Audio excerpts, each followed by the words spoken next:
Alam mo ba, marami sa pinakamakapangyarihang lider ng bansa natin ngayon ay hindi lang basta politiko. Sila rin ay mga lisensyadong abogado. Kilala ang mga ito sa kanilang talino, husay sa pagpaplano at sa pakikipagdebate na nahasa sa loob ng law school at sa bar exam. Kaya naman, hindi nakapagtataka na marami sa kanila ang umangat sa mataas na pwesto sa pamahalaan mula Senado hanggang Korte Suprema. May mga bar top-notchers, may mga nagtapos sa UP at Ateneo, at merong ding nag-aral pa sa mga prestihiyosong universidad abroad. Alamin natin kung sino-sino ang top 20 politiko na law graduate sa Pilipinas. Pero bago yon, huwag kalimutang mag-like, comment at subscribe for more contents like this. Let's get started. Top 20. Maria Tess Lazaro. Si Tess ay nag-aral ng law sa University of the Philippines, isa sa pinakasikat na law school sa bansa, at nakapasa sa Philippine Bar Examination. Wala siyang higher law degree tulad ng LLM, ngunit siya ay humarap sa matinding pagsasanay sa diplomacy at foreign service, dahilan para maging isa siya sa pinakakilalang career diplomats ng DFA. Sa ngayon, siya ay nakapwesto sa gobyerno bilang Secretary of Foreign Affairs, kung saan hawak niya ang mga sensitibong usapin sa West Philippine Sea at international diplomacy. Alam niyo ba, bago maging DFA Secretary, si Tess ay career diplomat na may halos 4 na dekadang karanasan. Isa siya sa kauna-unahang career officials na nakarating sa pinakamataas na posisyon ng DFA, hindi kagaya ng ibang political appointees. Top 19. Henry Roel Aguda. Si Henry ay nagtapos ng Juris Doctor sa University of the Philippines College of Law at nakapasa sa Philippine Bar Examination. Nakilala siya bilang isang bar top-notcher at cum laude graduate ng UP Law, isang bihirang kombinasyon. Bukod pa rito, mayroon din siyang law practice background bago pumasok sa serbisyong pampubliko. Sa ngayon, siya ay nakapwesto bilang Secretary ng Department of Information and Communications Technology, DICT, na nakafocus sa digital infrastructure at cybersecurity ng bansa. Alam niyo ba, si Secretary Aguda ay kilala bilang isang tech lawyer, isa sa kakaunting abogado sa bansa na parehong eksperto sa batas at teknolohiya. Top 18. Rafael Lotilla. Si Rafael ay nagtapos ng law sa University of the Philippines, nakapasa sa Philippine Bar Examination at kumuha ng Master of Laws sa University of Michigan. Isa siya sa mga abogado na parehong may solidong academic foundation sa bansa at advanced studies abroad. Sa ngayon, siya ay inappoint bilang Secretary ng Department of Energy na responsable sa batas ukol sa enerhiya, kabilang ang renewable power at oil regulation. Alam niyo ba, bago pumasok sa cabinet, siya ay isang professor at dating presidente ng Philippine National Oil Company. Top 17. George Erwin Garcia. Si George ay nakagraduate ng law sa Lyceum of the Philippines University, nakapasa sa Philippine Bar Examination at kumuha siya ng Master of Laws sa pamantasan ng lungsod ng Maynila. Sa ngayon, siya ay nakapwesto bilang chairman ng Commission on Elections, kung saan hawak niya ang mga responsibilidad tulad ng modernisasyon ng eleksyon at integridad ng boto. Alam niyo ba, siya ang dating abogado ng ilang high-profile political figures bago pa siya italaga bilang COMELEC chair. Top 16. Menardo Guevara. Si Menardo ay nakagraduate ng law sa Ateneo de Manila University, nakapasa sa bar at kumuha pa ng postgraduate studies sa UP at abroad, ngunit hindi formal LLM. Isa siya sa mga eksperto sa constitutional law at public administration. Sa ngayon, siya ay nakapwesto bilang Solicitor General ng Pilipinas pagkatapos magsilbing Secretary of Justice noong panahon ni Pangulong Duterte. Alam niyo ba, kilala siya sa bansag na low-profile but high-impact lawyer dahil bihira siyang magpamidya pero malaki ang ambag niya sa mga kaso ng gobyerno. Top 15. Jesus Boying Remulla. Si Boying ay nagtapos ng law sa University of the Philippines, nakapasa sa bar at nag-practice bilang abogado at congressman bago pumasok sa executive branch. Wala siyang higher law degree pero kilala siya sa kanyang legal and political network.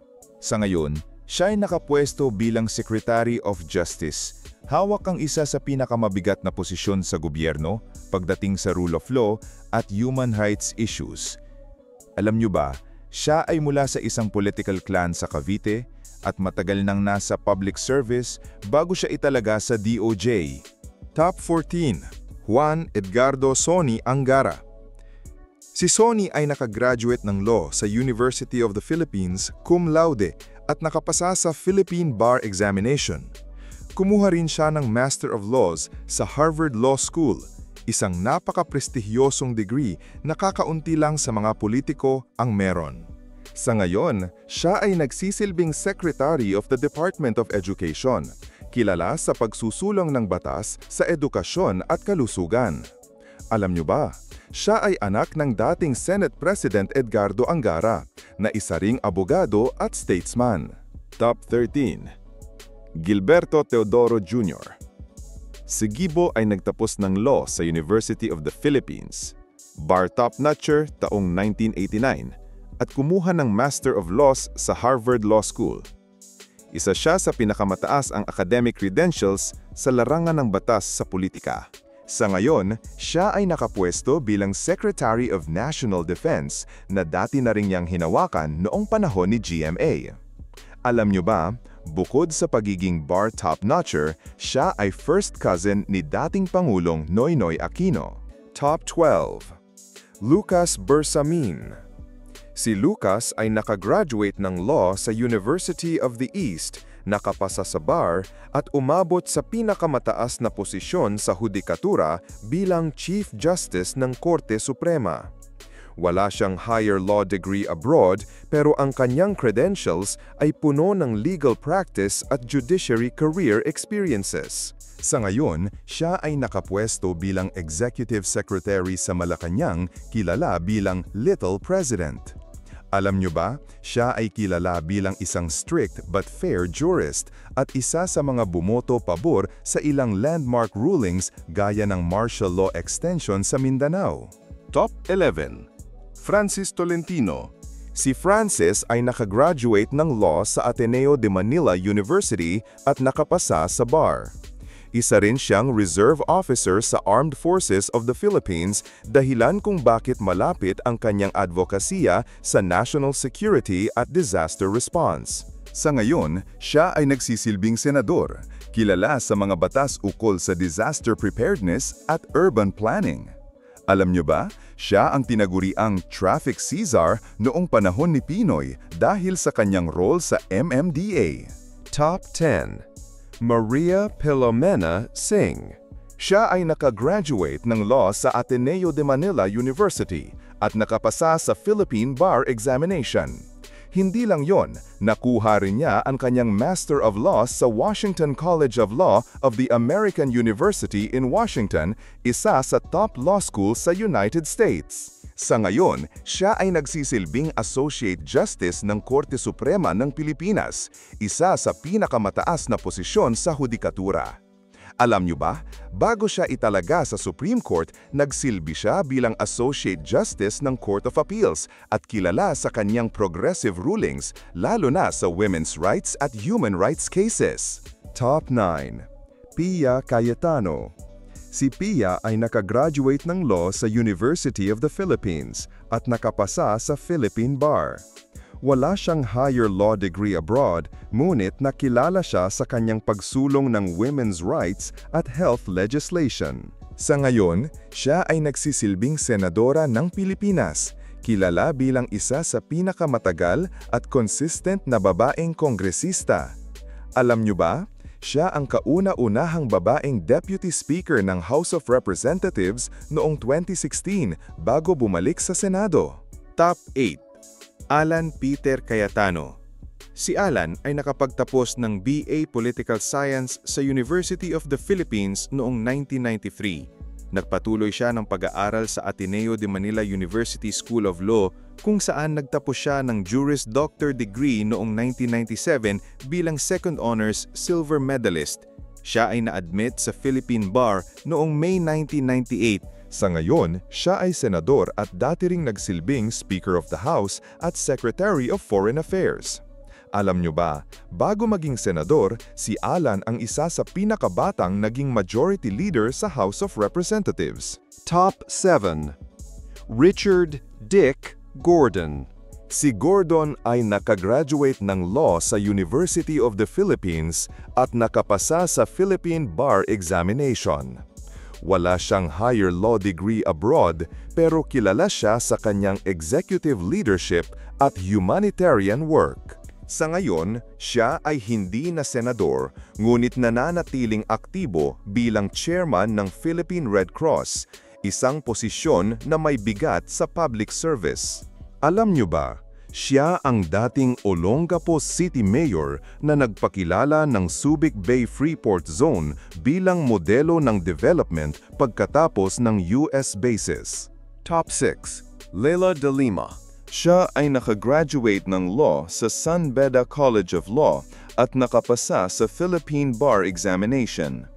Wala siyang postgraduate law degree abroad, pero isa siyang bar examiner at kilalang human rights lawyer bago maging opisyal ng gobyerno. Siya ay dating senadora at kilala bilang matinding kritiko ng Duterte administration. Alam niyo ba, siya ang unang babaeng naging chairperson ng Commission on Human Rights bago mahalal bilang senador. Top 5. Franklin Drilon. Si Franklin ay nakagraduate ng law sa University of the Philippines at nakapasa sa Philippine Bar Examination.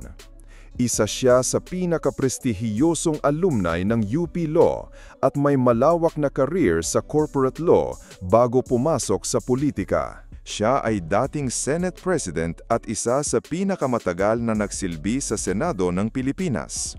Alam niyo ba, siya ay itinuturing na big man of Iloilo politics at 3 beses naging Senate President. Top 4. Aquilino Coco Pimentel. Siya ay nakagraduate ng law sa University of the Philippines at nakapasa sa Philippine Bar Examination. Naging bar top-notcher noong 1990 exam, isa sa pinakamataas na award na maaaring makuha ng isang abogado. Sa ngayon, siya ay senador at dating nagsilbing Senate President. Alam niyo ba, siya ay anak ng dating Senate President Aquilino Nene Pimentel Jr. at isa sa mga pinaka-prominenteng second-generation politicians sa bansa. Top 3. Francis Chis Escudero. Siya ay nakagraduate ng law sa University of the Philippines at nakapasa sa Philippine Bar Examination. Kumuha rin siya ng Master of Laws sa Georgetown University sa Washington, D.C. Sa ngayon, siya ay senador at kasalukuyang Senate President ng Pilipinas. Alam niyo ba, siya ay kilala sa kanyang mabilis at malutong na Tagalog speeches sa plenaryo, dahilan kung bakit madalas siyang tinatawag na Silver Tongue Senator. Top 2. Ferdinand Martin Romualdez Sr. Siya ay nakagraduate ng law sa University of the Philippines at nakapasa sa Philippine Bar Examination. Kumuha rin siya ng Master of Laws sa Cornell University sa US, isang Ivy League law school. Sa ngayon, siya ay Speaker of the House of Representatives, ang ikatlong pinakamataas na posisyon sa gobyerno. Alam niyo ba, siya ay pinsan ni Pangulong Bongbong Marcos at isa sa pinakamakapangyarihang tao sa Kongreso ngayon. Top 1. Sara Duterte. Si Sara ay nakagraduate ng law sa San Beda College of Law at nakapasa sa bar. Wala siyang postgraduate law degree abroad, pero matagal siyang nagsilbing mayor ng Davao City bago maging pambansang opisyal. Sa ngayon, siya ay pangalawang Pangulo ng Pilipinas at dating Secretary ng Education. Alam niyo ba, Siya ang kauna-unahang babaeng naging mayor ng Davao City at kasabay na nagsilbi bilang vice mayor ang kanyang ama, si Rodrigo Duterte, noong 2010. At ayan na nga, ang ating top 20 politicians na law graduates sa Pilipinas. Mula sa mga senador, cabinet secretaries, hanggang sa mga mahistrado ng Korte Suprema. Mapapansin din natin na hindi lang prestige ng law school o bar exam ang sukatan, kundi pati na rin ang kanilang kontribusyon sa bayan. Sa huli, ang husay at integridad ng mga lider na ito ang magtatakda ng kanilang legacy sa kasaysayan ng Pilipinas. Kung nag-enjoy ka sa listahan na ito, huwag kalimutang i-like, i-share at mag-comment kung sino pa sa tingin mo ang dapat mapasama sa susunod na ranking. Hanggang sa muli, kabida!